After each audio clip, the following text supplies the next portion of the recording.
aesthetics of tall building sustainability is the topic of our next speaker's presentation. Anthony Wood is the Executive Director of the Ctbuh, responsible for the day-to-day running of the Council and steering in conjunction with the Chairman and the Executive Committee. His field of specialism is the design, in particular the sustainable design of tall buildings, and Anthony's also an Associate Professor of IIT in Chicago. Anthony.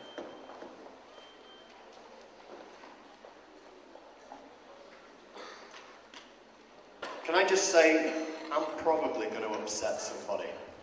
And I just want to make it clear, if I upset you, then I'm upsetting you as an Associate Professor at IIT, as opposed to the Executive Director of the Council.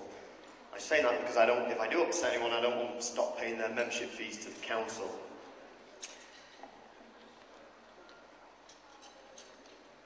Okay, the agenda. Let's move beyond that.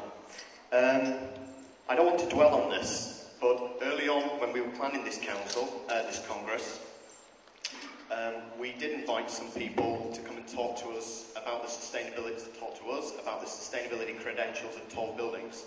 And I think it's important that we all recognise that although I would imagine most people in this room are pro-tall buildings, there is a very strong contingent of people around the world who believe that tall buildings are distinctly anti-environmental. The act of building tall is anti-sustainable. And I'm not going to dwell on all these because they're in the paper if you want to read the paper. But there's a whole case, covering construction and operation, both the impact on the internal environment and people, and the urban factors for why a lot of people go into print and are quite passionate about why we should not be building tall. Of course, and I would imagine most people in this room, would say to them that it fails to see the bigger picture. And I think the bigger picture has already been sketched today, and that's about a more efficient use of land and densification of cities. One of my favourite graphs, I'm sure many of you have seen this before, but the energy use with respect to density of cities, and top left, the American model, and bottom right, some of the denser cities in Asia. And again, you've seen these graphs before, but one thing I do want to pick up on, I think a lot of people think that tall buildings are perhaps the way forward in developing countries where we're seeing the rapid urbanization of a predominantly rural population, places like China, where you're seeing millions of people moving into cities from the rural area every month. But it's not just in the developing countries. In the UK we have more or less a static population. It's changed a little bit through immigration from Eastern Europe, but it's more or less a static population. However, changing social demographics, people are living longer, more single people households, divorce rates up, all these means that in the UK alone we need 189,000 new homes every year for the next whenever. And where do these homes go? Do they go in the ever-increasing suburbs, which Peter Rees and lots of other people hate, or do they go in densified cities? Now that's just a bit of a background. What I've really come to talk to you about today is how should we be designing tall buildings? And one of the things I'm interested in is the relationship between tall buildings and place. And I think prior to the Second World War, there was an inherent relationship between tall buildings and place. They were not developed in the global market like they are now, so material choices tended to be restricted to a more local palette. If you look at the buildings pre-Second World War, they were predominantly heavyweight construction, heavyweight within the facade. And I think there was a character about the building which did respond to place. Now, I don't want to come across as raving anti-modernist, because I'm not, but, the example here of Mies van der Rohe's Seagram building was in a way so fantastic and so successful that I think it's been replicated to death all around the world. And what we're seeing is the principles of the rectilinear air conditioned box, which became a very commercial model. And what concerns me is the homogenizing effect it has had on cities around the world. So, This is just a snapshot of buildings within the city that I now reside, Chicago, inspired by that model. But these models have been transplanted all around the world. And this is just a streetscape in Jakarta, where I used to work, and so, where really it's the same rectilinear air-conditioned box with a little bit of games at the top and a little bit of games at the bottom. And the games I find quite confusing, you know. Slide on the right there, the postmodern games at the top of that tower. What has that got to do with Seoul? And I think it's a very real issue. I think a lot of architects and engineers in the audience are engaged in this, in terms of how do you build a typology which has no indigenous link in a developing country. And it seems to me that there's been two approaches predominantly. This is the literal path, where something within the indigenous culture is taken as a reference point for a tall building. And this is the more symbolic or abstract path, where it's something perhaps in the psychology of the culture is taken as inspiration. And I think a good example is the Petronas Towers, where the plan form of the tower is inspired by Islamic geometry. But then it kind of stops there for me, and it's extruded into what I think is actually quite a Western tower. I think it's a fantastic tower, but I'm not sure that to just make the gated plan actually roots it into its culture. So I just want to chart a few buildings of what I call this rise of an environmental consciousness. And to go back 1932, 1956, Frank Lloyd Wright, who is definitely not seen as a pioneer of either tall buildings or perhaps sustainability, but Frank Lloyd Wright's vision for Broadacre City is interesting, because although Frank Lloyd Wright believed that the tall building had no place in the city, and was actually a device, a typology for the suburbs or rural areas, it's the same kind of idea that we're talking about. Rather than going with an ever-expanding suburb, it's a concentration of population on a smaller plot of land, albeit in this case on a suburban site.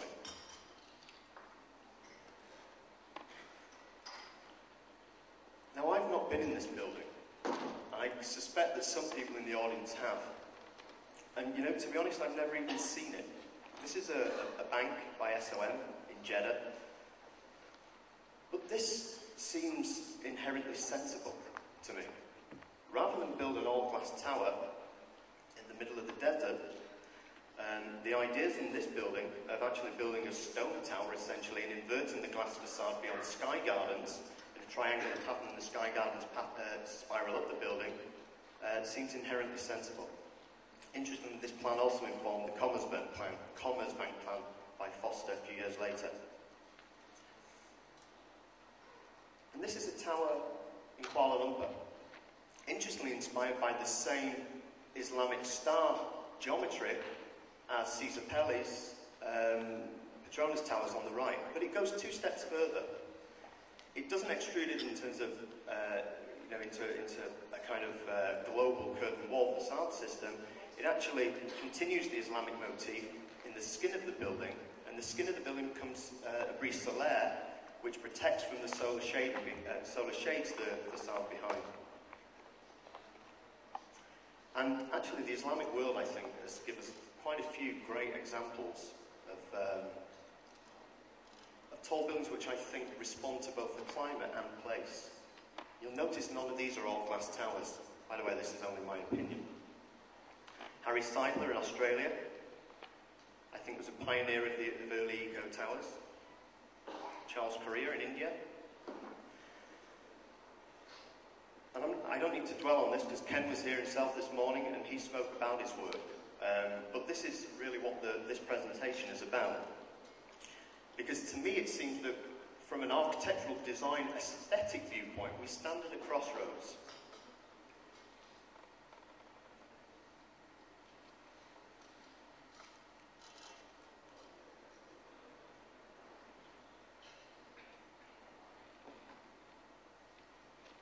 And I love this slide because it summarises where I think that crossroads is. On the left there is Foster's Commerzbank, and on the right is a proposal that was never built by Ken Yang, for the Frankfurt Max Tower. And Ken this morning spoke quite eloquently about why we need vegetation in buildings. Foster's work, for me, is interesting. Do I think he's developed perhaps the best built environmental towers today? And I think the answer is yes. However, and is this the best eco-tower in existence currently? I think the answer is yes, personally. But it's the aesthetic, this is the point that I'm making, the aesthetic is still an extension of the same modernist language which we've been doing for the past 50 years. The iconic buildings that we see here, are they true eco-towers? You know, is the Swiss Re a true eco-tower? Because if it was, why is it the same through 360 degrees? Because the climate and environment is not the same through 360 degrees. And I think it may have sustainability elements to it, but I think essentially it's been designed as an iconic piece of urban sculpture. It's not to say it's not a brilliant building, but is it the model that we should be following forward for the future?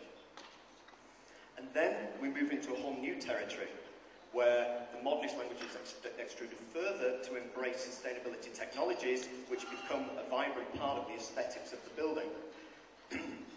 but in a lot of cases, a lot of these technologies are actually applied to the building. In the case on the left there, the Condé Nast building, which was one of the pioneers of sustainable tall buildings, certainly in the US, the form is essentially still the rectilinear air-conditioned box. And the Bank of America Tower, which will be finished in a few months' time, again, I ask you to just look at the aesthetics of that and say, have we moved much beyond where we've been before? And I think the important aspect here, people may debate this table, this chart, and I didn't put it together, it was Foster's and Arrow. But I think there is an element of truth in it, that you've got to get the fundamentals right. The fundamentals are actually about the building form and orientation, and not about the applied technologies, which actually are the most expensive elements of the building. So what are the models for the future? Well, I think there's some great work being done all around the world, and I've just picked up on a couple of examples which excite me. This is the work of Ken Shuttleworth in the UK. Ken will be talking on Wednesday about his work, Wednesday morning. But Ken Shuttleworth worked with Foster for 30 years. He was instrumental in the design of the Hong Kong Shanghai Bank, the Swiss Re Tower, and various other projects. And Ken talked about an epiphany that he had. And he has, gone quite clearly on record saying that, well, you can read the quote there, that we should no longer be designing all glass towers. There was a presentation this morning about excessive glare and light entry into tall buildings, dropping the blinds, all the lights come on. What are we actually achieving with going for all glass towers?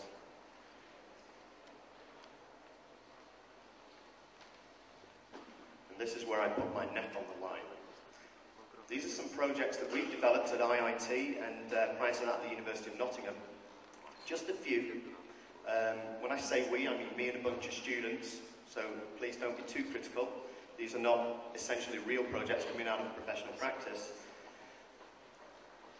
But what I want to pick up on here are the agendas that are working in the building. So, and there's a number of ideas, and I can't go through them all, but this is a building which leans in to the predominant sun direction, so naturally cuts off the amount of solar gain coming into the building, and then looked at alternative ways of harnessing wind energy. The tendency at the moment is to go with large turbines because the return on a large turbine in terms of wind energy is the greatest, and there's a session later this afternoon all about that. But one thing that strikes me, what if you've got one big turbine and something breaks?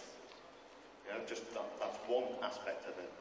And I'm sure there are other ways that if we're serious about harnessing wind energy in tall buildings, then we should really investigate which is the best way to do it. And this is one possible way forward.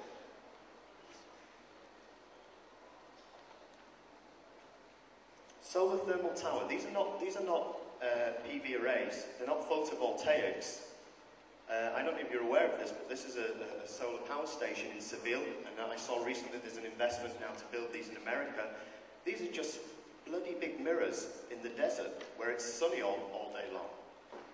And the light, the sun's rays are reflected back from the mirror to a collector within the tower, which then magically produces this into electricity.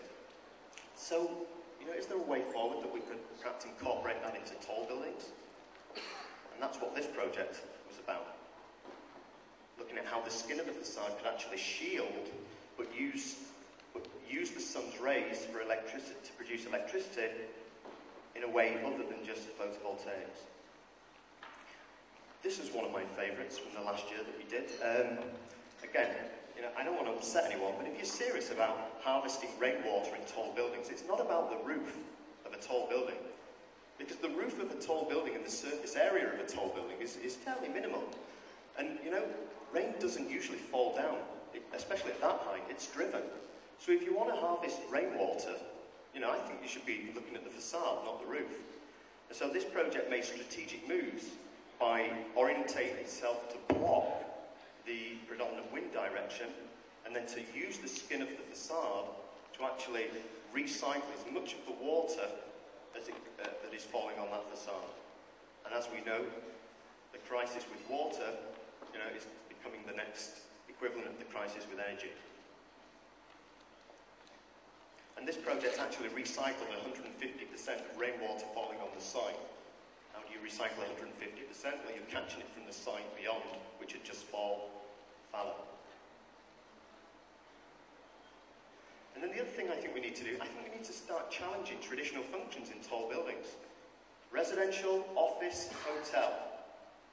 Okay, we might have the odd health club or a shop or something like that, restaurants.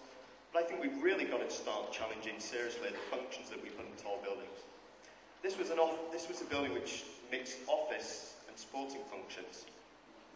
And I know you're going to think this is slightly utopian, but you know, if there's a liquid tube damper, could it perhaps be used in some way as a swimming pool or something like that? This solar shield on the outside of the building, shielding from the southern sun, this was a project in London, became a national centre of excellence for rock climbing. Again, quite a utopian idea, but could you imagine that? And could you imagine the experience of being in that building or being outside that building and seeing this skin have a dual function? Shielding the building, but also another practical function. Enlivening the cities. You know what Ken talked about, vertical cities.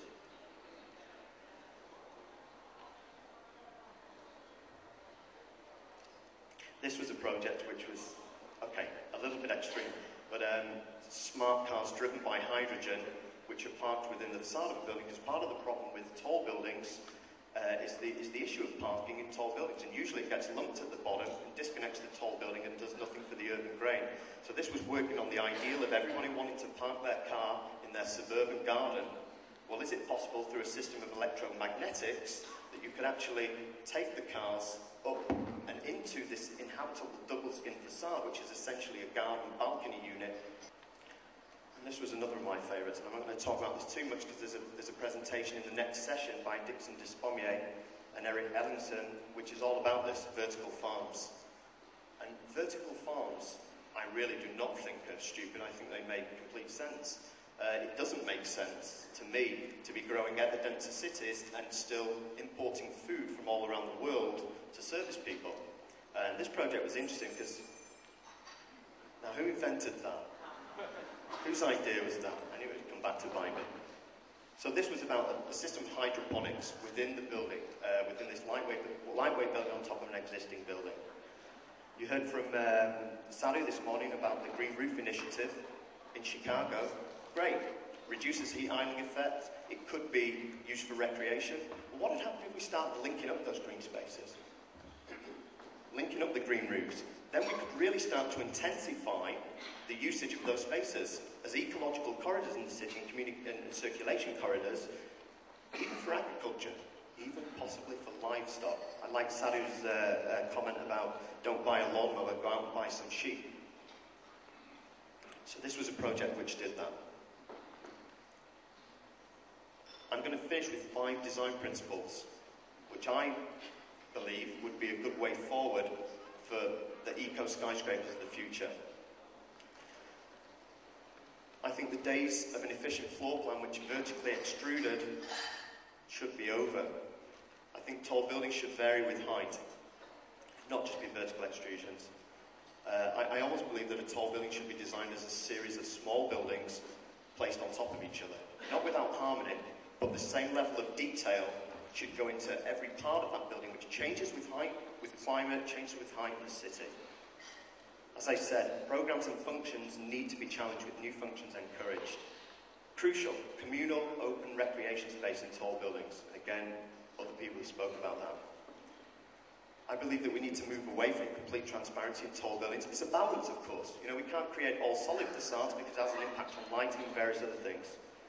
But I don't think we should be designing all glass buildings. And I think that organic matter, vegetation, needs to become, or really enliven our buildings and cities if it becomes a serious part of the material palette. I'm not going to talk about that. That's another hobby horse. And I think there's major problems with the LEED system and the way it's all front-loaded. I think LEED should be LEED. It should be all about performance and not about people saying what they're going to do. And that's all I've got to say about that. Thank you.